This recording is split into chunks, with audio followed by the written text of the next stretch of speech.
वो सारा कोल ललवा चल बलाई है, ललवा बला। अभी मैं खरोरा के पास हूँ। खरोरा यानी राजधानी रायपुर से लगभग 40 किलोमीटर दूर में। और मैं जगह खड़े हूँ, जगह पहली तस्वीर दिखाता हूँ। यदि देखो ये तरफ आप मतलब पूरा पुलिस के फोर्स दिखाई दी। काबर की पुलिस के फोर्स जन सुनवाई यहाँ कराया बरा है। और पुलिस के फोर्स के बाद में आप मन सामने देखूँ तो सामने पूरा ग्रामीण मन के भीड़ दिखाई दी। ये पूरा ग्रामीण है जे मन यहाँ विरोध करे और पहुँचे हुए हैं। आप मन देखा ग्रामीण मन के भीड़ है। बारिश हुआ थे, लगातार सुबह से बारिश हुआ थे। और बावजूद जो है गाँव के लोगन मन यहाँ बैठे हुए हैं और बारिश में बैठे लगभग सब भींगे। और बाद जो है लोगन मन यहाँ विरोध करे बर आए हुए हैं। लोगन मन से बातचीत करूँ कि आखिर लोगन मन क्या बोलते हैं, सुनाओ। ये लोगन मन से बातचीत करूँ क्या बोलते हैं।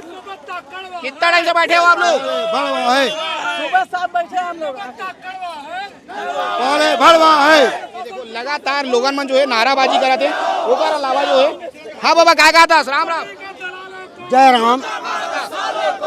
वो सारा कोल ललवा चल बलाई है, ललवा बला। वो लाल हो जाही यहाँ कौन ललवा है, का ललवा है। वो लाली जल हमारे गांव कहीं नहीं चाहिए। वो कौन ललवा चल बला लाल हो जाही। हाँ हमारे यहाँ कंपनी नहीं चाहिए। कंपनी वंपनी नहीं खुलना है? नहीं खोलना हमारे गाँव में। हमारे बहुत साल देख रहे हमारे बच्चा छोटे छोटे ओकर भले चल देखना है। ओ ललवा बला